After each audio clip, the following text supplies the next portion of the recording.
Hi everyone, मैं अमित मौर्य आप सभी के सामने उपस्थित हुआ हूँ अपनी to the point program series के तहत पहला चैप्टर लेकर, जिसका नाम है भारत का नामकरण। भारत का नामकरण। देखिए, हमारी टू द पॉइंट सीरीज के तहत आपको हमारे द्वारा कुछ ऐसे ऐसे टॉपिक्स कवर किए जाएंगे आपके लिए जो कि भी कॉम्पिटेटिव एग्ज़ाम को देखते हुए बहुत ज़्यादा इम्पोर्टेंट हो जाते हैं। जैसे कि आप सभी जानते हैं, अभी कुछ एग्ज़ाम्स जो हाल ही में होने वाले हैं, जैसे कि आपका आर ओ बीओ की परीक्षा हो गई है, आपका यूपीपीसीएस का एग्ज़ाम है। तो हम इतने कम समय पर आपको एक सब्जेक्ट को प्रॉपर वाइज स्टार्ट करके उसे इतने कम समय पर एंड करना मुश्किल हो रहा है।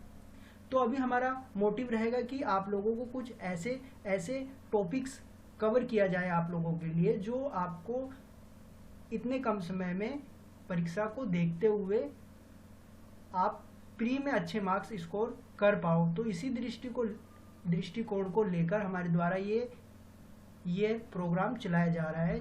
आज हमारा इसी प्रोग्राम के तहत पहला लेक्चर होने वाला है भारत का नामकरण। भारत का नामकरण।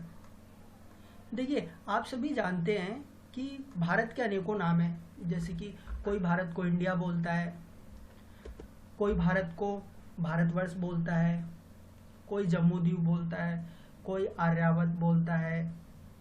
ठीक है, तो भारत के नामों में इतनी विविधता है, तो इनका कारण क्या है?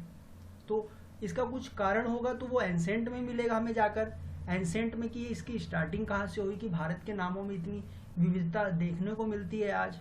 तो आज हम उन्हीं सब चीज़ों पे यहाँ पर चर्चा करने वाले हैं भारत के नामकरण को लेकर। ठीक है, आज आपके सारे डाउट दूर हो जाएंगे भारत के नाम को लेकर।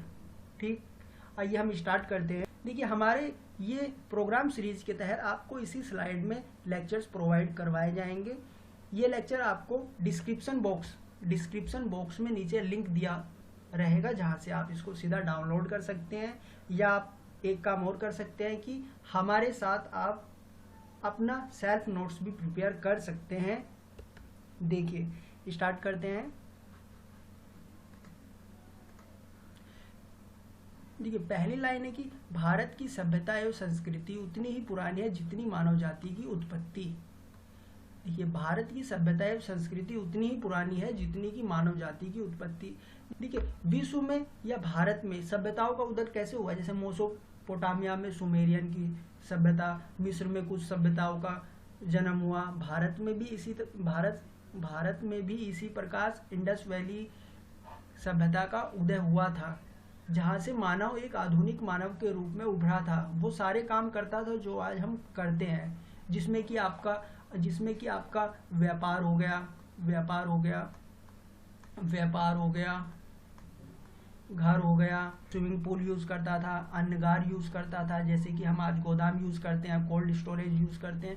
तो इन सभ्यताओं का प्रारंभ बहुत पहले, लगभग भारत में 3500 ईसा पूर्व में ही प्रारंभ हो गया था। तो भारत की संस्कृति की शुरुआत वहीं से हो जाती है। ठीक है, कब से? 3500 ईसा पूर्व से। ठीक है, पहली लाइन में यही बताने का प्रयास किया गया है। देखते हैं, भारत की विशालता के आधार पर इसे भारतीय उपमहाद्वीप की संज्ञा दी जाती है। कि भारत इतना विशाल है कि इसे भारतीय उपमहाद्वीप की संज्ञा दी जाती है। विशाल कैसे है कि इसके उत्तर में आपका हिमालय पर्वत है। हिमालय पर्वत ऐसे आया है ना, आपका जम्मू कश्मीर से लेकर इधर उत्तराखंड, हिमाचल प्रदेश, फिर नेपाल से होते हुए इधर असम, सिक्किम, फिर अरुणाचल प्रदेश, फिर ऐसे दक्षिण में घूमा है ये पूरा आराकान यामा, म्यांमार को टच करते हुए। ठीक है, तो भारत की विशालता के आधार पर इसे भारतीय उपमहाद्वीप की संज्ञा दी गई है। सेकंड लाइन भी क्लियर हो गई है। देखिए, तीसरी लाइन पे आ जाते हैं। प्राचीन काल में भारत के विशाल उपमहाद्वीप को भारतवर्ष अर्थात भरतों की भूमि के नाम से जाना जाता था। देखिए, एंसेंट हिस्ट्री में भारतीय उपमहाद्वीप को भारतवर्ष कहा गया, अर्थात भरतों की भूमि के नाम से जाना जाता था। तो ये भरत कौन थे? भरतों की भूमि भरत कौन थे? ये भरत आपके ऋग्वैदिक काल के प्रमुख जन थे। प्रमुख जन का मतलब यहाँ पर प्रमुख व्यक्ति थे, चर्चित व्यक्ति थे। उन्हीं के नाम पर भारत को भारतवर्ष कहा गया। देखिए भारत का पहला नाम आपके सामने क्लियर है। भारत का नाम भारतवर्ष क्यों पड़ा? क्योंकि ऋग्वैदिक काल के प्रमुख जन भरत थे, उन्हीं के नाम पर भारत को भारतवर्ष कहा गया था। ठीक है, सिंपल है। भारतवर्ष क्यों कहा गया आपके सामने क्लियर है कि ऋग्वैदिक काल के एक प्रमुख जन यानी चर्चित व्यक्ति थे भरत, उन्हीं के नाम पर भारत को भारतवर्ष कहा गया। ये जो भरत थे आपके, ये लगभग वैदिक सभ्यता के टाइम के हैं, वैदिक सभ्यता, जब ऋग्वेद वगैरह आपके लिखे गए। ठीक है, अब नीचे आते हैं। देखिए जो भारत में विदेशी आए, जो विदेशी आए भारत में, सबसे पहले ईरानी आए थे, ईरानी, जिनको हम पर्शियन भी बोलते हैं। ठीक है, तो इसमें ये बताया गया पर्सिया के लोगों ने सबसे पहले सिंधु घाटी से भारत में प्रवेश किया था। देखिए जो सिंधु घाटी है, इसका एंसेंट में बहुत ज़्यादा उपयोग है, एंसेंट हिस्ट्री में, क्योंकि जितने भी व्यक्ति आए हैं वो सारे आपके सिंधु घाटी से कहीं ना कहीं संबंधित है, क्योंकि भारत में एंटर करने का एक मार्ग वहीं से था, वहीं से सारे लोग आए हैं। उसके बाद फिर मिडाइवल हिस्ट्री में कुछ लोग ईस्ट से आए हैं, कुछ लोग समुद्र के माध्यम से आए हैं, लेकिन एंसेंट हिस्ट्री में हमारे सारे जितने भी विदेशी या जितने भी दार्शनिक भारत में एंटर हुए हैं वो सारे सिंधु घाटी से एंटर हुए हैं, सिंधु घाटी से। ठीक है, भारत में सबसे पहले आने वाले विदेशी कौन थे? ईरानी थे। ये आपका एक पॉइंट यहाँ पे क्लियर हो जाता है। ठीक है, ये आए कहाँ से थे? सिंधु घाटी से भारत में प्रवेश किए थे। ठीक है, जब ईरानी लोग भारत में आए तो इन्होंने, देखिए भारत का नाम कैसे चेंज किया। जब ये लोग भारत में आए तो ये लोग सै का उच्चारण, ये सै की स्थान पर है बोलते थे, यानी कि ये तोतले टाइप के थे। जैसे हमारे बच्चे होते हैं ना तोतले, वो किसी वर्ड को कुछ अलग ही प्रोनाउंसिएट करते हैं, उसी प्रकार ये लोग सै को है की तरह बोलते थे। ठीक है, इनके द्वारा सिंधु नदी को हिंदू बोला गया। देखिए भाई, जब ये सै को है बोल रहे हैं तो सिंधु को कोई भी तोतला व्यक्ति क्या बोलेगा? सिंधु को हिंदू बोलेगा, हिंदू। तो इन्होंने सिंधु नदी को हिंदू नदी के नाम से संबोधित किया। तो अब इसका भारत के नाम में क्या क्या संबंध है, तो हम इसको आगे देखते हैं।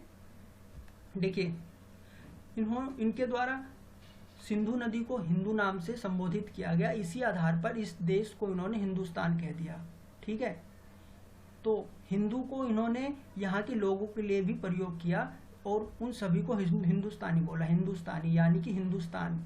ठीक है, देखिए जब ईरानी भारत में पहली बार आए, सिंधु घाटी से इन्होंने भारत में एंटर किया था। ये लोग थोड़े तोतले टाइप के थे, या इनकी भाषा ऐसी है, तोतला नहीं बोल सकते हम इनको।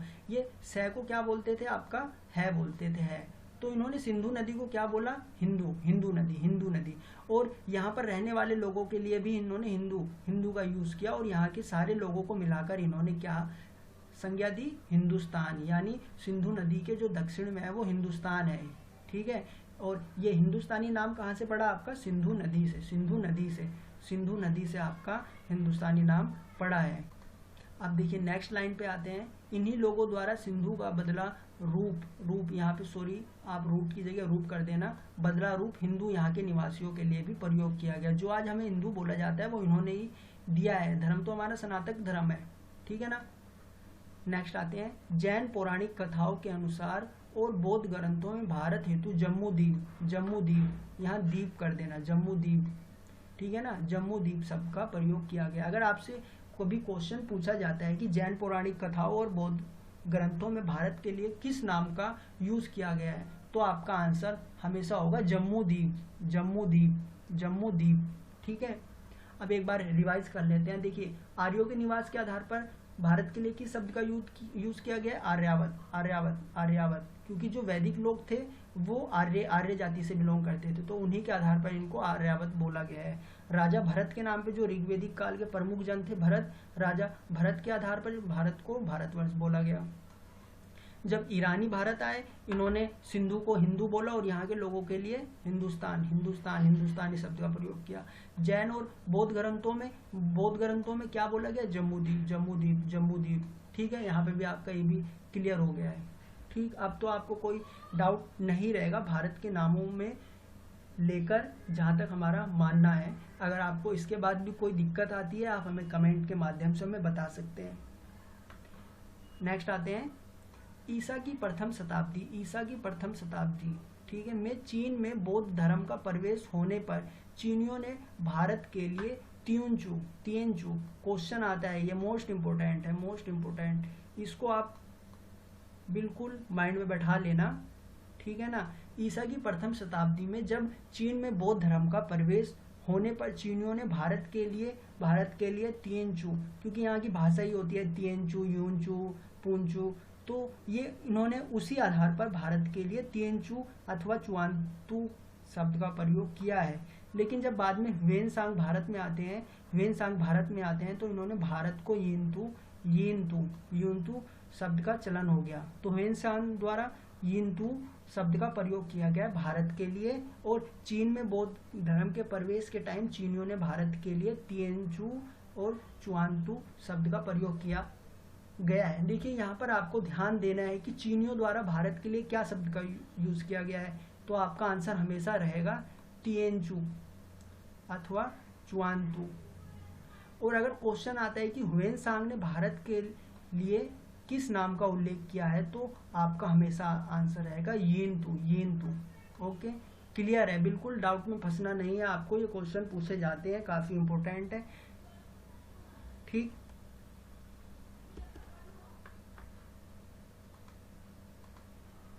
इसी प्रकार यहाँ दिया है एक प्रदेश के रूप में, देखिए एक प्रदेश यानी राज्य या एक एरिया के रूप में भारत का प्रथम सुनिश्चित उल्लेख 6वीं से 5वीं शताब्दी ईसा पूर्व की पाणिनि की लिखित पुस्तक अष्टाध्यायी में मिलता है, ठीक है ना।